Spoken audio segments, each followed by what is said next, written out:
Johnny presents The Crime Doctor.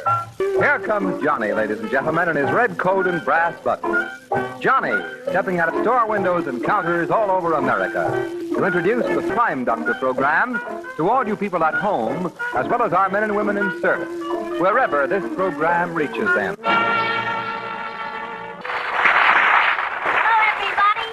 This is Johnny, bringing you greetings. And now another of Max Marston's Crime Doctor dramas.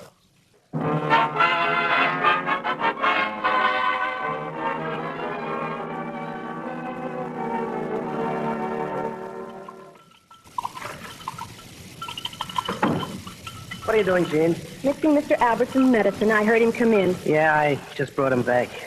Yeah, I'm getting sick of driving that old bird around. No matter how I drive the car, it ain't right. If I drive slow, I get bawled out for crawling along. If I go fast, I get called down for speeding. Well, the doctor said he must be driven carefully and avoid any jolting to him. Yeah, I sure could have given him a jolt in the eye this afternoon. You know what he said to me? He said if it wasn't for my wife, he'd fire me today. So now I'm holding down my job because you're working for him. Look, Bob, we don't have to work in the same place. If you don't like it here, why don't you find yourself another job? Look, baby, the war'll be over soon. There'll be plenty of chauffeurs around looking for jobs. Besides, we've worked in the same places together since we were married, and that's how it's going to stay.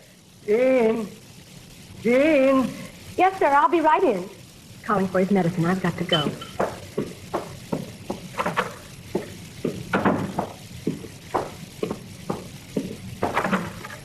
Didn't Bob tell you I was back? Yes, sir. It took me a few moments to mix the medicine. Oh. Ready for it? No, I'm never ready to swallow the down stuff.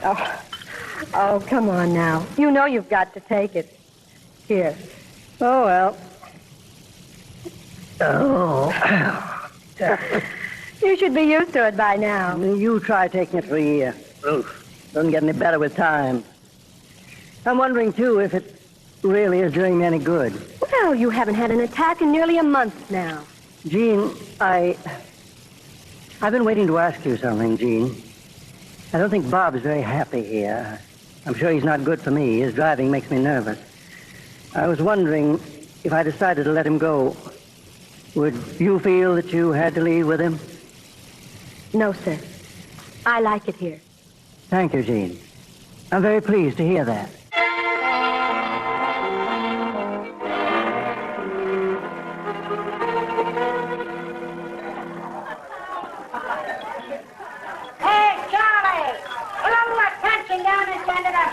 I'll be there in a minute, Mike.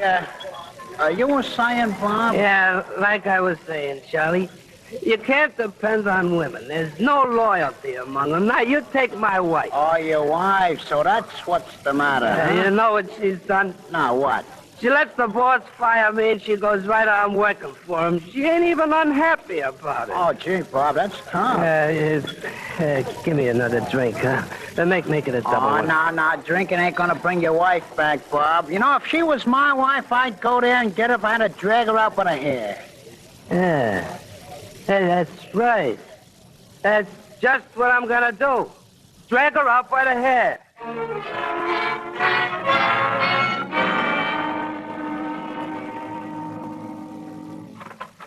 Come on, get in here. Right, Come on, get in there. Shove me, leave me Come on, alone. don't argue with me. Can't lock me up. Get in there. All right.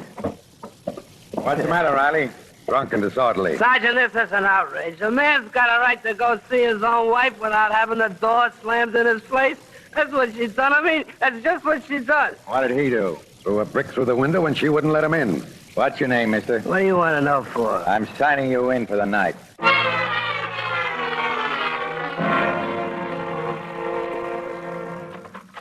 Excuse me, Mr. Albertson. Yes, Jean? That lawyer who telephoned is here. Well, ask him to come in. Will you come in, Mr. Moran? Thank you. Oh, don't go, Jean. Yes, sir. I presume you're Mr. Albertson? Yes. I represent Mr. Mason, this young lady's husband. Well, I don't understand, Mr. Moran, why my husband should want you to see Mr. Albertson. Well, my client believes he has some sort of a grievance against Mr. Albertson. He feels that he's responsible for breaking up his home. Bob broke it himself by his own conduct. Well, that would be for a court to determine. Mr. Mason is suffering great anguish of mind. And if Mr. Albertson is in any wise responsible... Look, Mr. Moran, I consented to see you because I thought I might help to straighten out a situation between Jean and her husband. Jean tells me she will not live with him again. She intends to obtain a divorce. So I understand. And my client feels, Mr. Albertson, that you have persuaded her to take the step. That's not true. I've interested myself in this matter, Mr. Moran, for purely selfish reasons. Mrs. Mason has no evidence with which to obtain a divorce in this state. I've told her that. She insists that she'll go to some other state to obtain it, but she's my nurse and I can't spare her. I told her if she could arrange with her husband for him to obtain the divorce in another state, yes, I'd be willing to pay his expenses and, in addition, give him a sum of money. Well, Mr. Albertson, that seems like a reasonable suggestion. I'll talk it over with my client.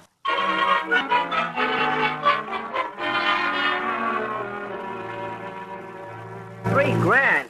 $3,000? Is that all you could get out of him, Archie? Yes, Bob, yes. He says that includes the divorce expenses. Where the old cheapskate? Well, you better take it, Bob. I got his check. I'll cash it and we'll split it. $1,500 for you, $1,500 for me. Where do you come in for half? Look, I could get into a bad jam going up there and posing as a lawyer. I took a big chance. Maybe I should have got a real lawyer. No lawyer could do for you what I'm going to do if you sit tight and follow what I tell you. You're not going to Reno, and you're not going to get any divorce. You're going to lay low for 6 weeks. And if things happen as I think they will, brother, we're both going to be in the big dough.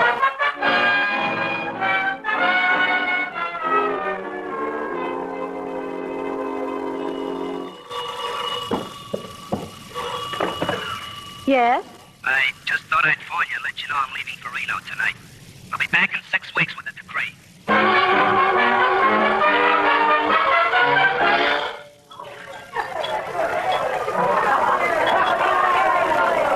Dolly, I'm buying a drink for the house. I'm celebrating. Oh, yeah? What? Hey, Bob, what are you doing in here? Oh, now watch you. Come over here. Fool. You're supposed to be in Reno. Come on, I'm taking you out of here.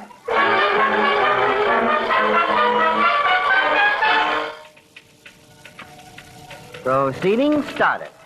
We'll keep you informed. Signed, Bob. Yeah, as the first telegram we'll send her, Bob. But how are you going to send it from Reno? I got a friend of mine working out there.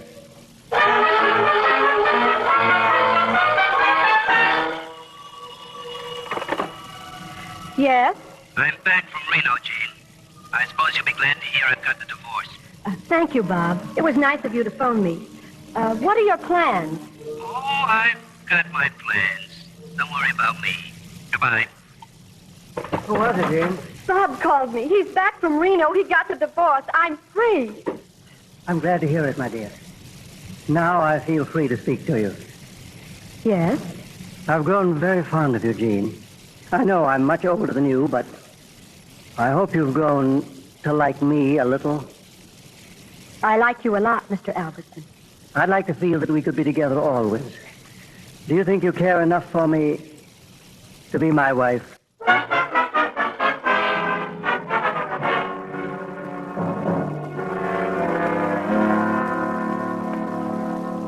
Hey, Bob. Huh? Bob, you see the paper? What? Look, there it is. They were married, all right.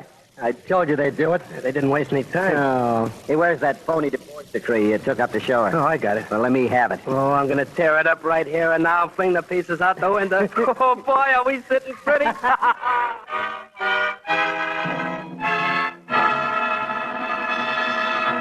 Before continuing with the Crime Doctor,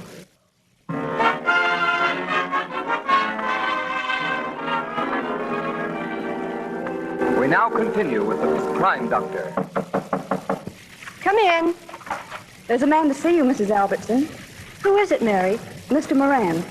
Mr. Moran? Don't you remember, dear? He's the lawyer who arranged the Reno matter with Bob. Oh, yes, yes. Ask him to come in. Yes, ma'am. Will you go in, please? Oh, thank you. Oh, excuse me, Mrs. Albertson. Could I see you alone, please? I have a little matter to discuss. Well, I'm sure there's nothing we have to discuss. My husband can't hear. Well, it's going to be rather embarrassing to speak before him. I'm sure, Mr. Moran, that my wife has no secrets from me. Very well. The matter I came about concerns Mrs. Albertson's marriage to you, sir. Yes. What about it? Well, I learned a very astonishing thing this morning. Your marriage is illegal. What? How do you mean? Bob came to see me the other day. He said he was broke, needed some money. Sort of incidentally, he mentioned that he'd never been to Reno and never obtained a divorce. Why, that's impossible. I have telegrams he sent me from Reno. Yes, he said that he had some friend of his working out there to send you the telegrams. I couldn't believe he was speaking the truth, so I wired the clerk of the court out there for a copy of the divorce record. I got his answer this morning. Here it is. May I see it? Oh, certainly, Mr. Albertson. No record of Mason versus Mason in the court files. I thought it was my duty to bring the facts to your knowledge, Mrs. Albertson. I can't understand Bob doing a thing like that. No, I couldn't understand it either at first, but I see his purpose now. Over the telephone this morning, he used the word bigamy. Bigamy? He must be out of his mind. He showed Jean the divorce decree. I had him come here on purpose to show it to me. Well, if he ever showed you such a decree, Mrs. Albertson, I'm sure it was not genuine. But this is shocking, Mr. Moran. What can we do about it? Sorry, I can't advise you. I can only tell you that I've had great difficulty in preventing Bob from complaining to the authorities. You mean that he is contemplating making a charge of bigamy against my wife? He feels his wife wronged him, and he's desperate for money, Mr. Albertson. Oh, that's it. He sent you up here to arrange another settlement. Oh, I'm simply acting in the capacity of a friend. Whose friend? I am sorry for Mrs. Albertson. I can't understand Bob needing money this soon. Oh, $3,000 doesn't last long these days. Well, did he tell you what he did with the additional $47,000 that I paid him? What? I thought you knew. The day he got his divorce, I paid him the additional money to round out the $50,000 I said I'd let him have. Oh, when did you make that deal with him? Why, I spoke to him before he presumably left for Reno. I made him the offer to make it worth his while to expedite the divorce. Certainly all news to me, yes. I'm going to see Bob right away. Goodbye. Goodbye, Mr. Moran. Dear, I didn't know you paid Bob all that money. Neither did I. But you told Mr. Moran. Yes, I know, dear. It's very obvious he and Bob are working in cahoots. Well, when they get through fighting over the money Bob didn't get, I think we'll have all the facts in back of their duplicity.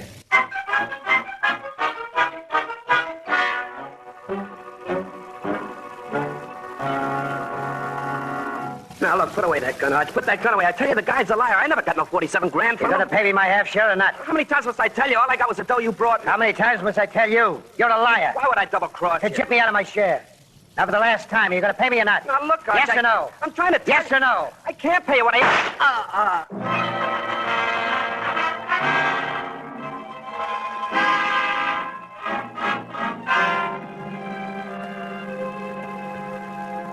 I'm giving it to you straight, Inspector. I shot him in self-defense. Man's got a right to shoot in self-defense. Yes, that's right. He has, Moran, if his life is in danger. My life is in danger, all right. You'd think yours was too, Inspector. The man stood 4 feet away from you, pointing a gun at you. I'd like to ask you, Moran, Yes, Dr. Ordway. just where were you standing, and where was your friend Bob at the time of the shooting? I was standing right over there near the wall. Bob was about in the middle of the room. How did he come to be pointing a gun at you? They had a quarrel over money. He got angry and suddenly pulled a gun and fired. The bullet passed over my shoulder and lodged in the wall. Before he could fire a second shot, I had my gun out and let him have it. He fell to the floor. I ran out to call a policeman, but there were people in the hall, and they followed me down the street till I found a cop. And that's the truth, Mr. Crime Doctor, whether you believe me or not. Oh, Jackson. Yes, Inspector. Jackson, when you got here, what did you find? The dead man was lying in the middle of the room. According to the medical examiner, 32 caliber bullet had shattered his spine and lodged in his lung. A 38 caliber pistol was lying near his hand, and a second pistol, 32 caliber, was on the floor near the wall. One shot had been fired from each of the guns. Let's see. Jackson, what was the caliber of the bullet in the wall? That was a 38. And how far from the dead man's hand would you say the 38 caliber pistol was lying? I should say about an inch from the right hand. How far from the wall was the 32 caliber pistol lying? The butt of the pistol was touching the wall. Touching the... In what direction was the barrel pointing? Pointing towards the dead man. Let's see. Jackson, did you question any of the people who heard the shots? Oh, yes, sir. They all say they heard 2 shots. Uh-huh. Some say there was a difference of 5 seconds between the 2 shots. And others say the second shot came fully 10 or 15 seconds after the first. Oh, indeed. Well, what do you say about that, Moran? I fired right after Bob fired at me. I didn't count the seconds. Now, Moran. Yes, Dr. Ordway. You told the inspector that you and the dead man quarreled over money. That's right. I accused Bob of holding out on me in a deal we were in. He denied it, and I called him a liar. That's what started the fight. What sort of a deal was it? I acted for him in negotiating a settlement for his domestic affairs. He and his wife agreed to get a divorce so she could marry the man she was working for. Bob didn't have any money, and I arranged for the settlement with Mr. Albertson. That's the wife's employer. How much did Mr. Albertson pay? $50,000. Bob and I agreed we were to split the money 50-50. He claimed he only got $3,000. Is that why you killed him? I told you why I killed him. In self-defense. Nevertheless, Moran, the fact remains that your life never was in danger. Good. There's the bullet hole right there in the wall to prove he fired at me. No, Moran, that shot was never fired at you. You wanted it to appear that way as confirmation of the story you thought up. But unfortunately for you, you overlooked one little detail that proves conclusively your shooting of Bob was an act of cold-blooded murder. Ladies and gentlemen, in exactly 59 seconds, Dr. Ordway, the Philip Morris crime doctor, will be back to tell you the little detail overlooked by the suspect. In the meantime...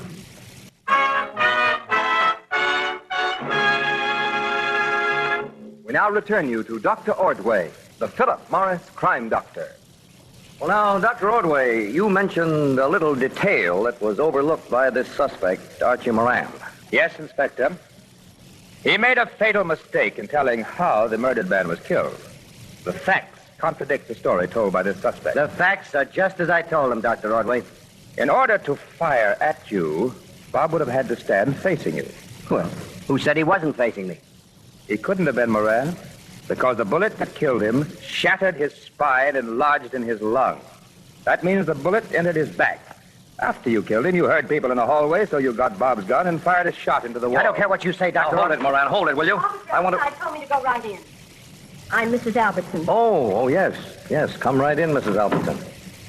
I had one of my men telephone to you. Yes, he asked me to come down here, Inspector. He said Bob had been killed. Yes, that's true. Mrs. Albertson, do you know this man? Yes, he's Mr. Moran. He came to our house today and said a divorce which Bob obtained was fraudulent. He hinted Bob needed money. Yes, and you bear me out, Mrs. Albertson. Your husband told me he had paid Bob $47,000 besides the $3,000 he gave me for Bob. Well, $50,000 was a large settlement to make. Oh, my husband didn't pay the other $47,000. What's that? He only told Mr. Moran he had. Well, why did he tell him that? Thought if he could get 2 thieves quarreling among themselves, the truth might come out. Wait a minute. You mean Bob never got the $47,000? No, he didn't. Why, that old liar! Hold it, Moran, hold it. It's my duty to warn you anything you say may be used against you. Because pending further investigation, I'm holding you on suspicion of murder.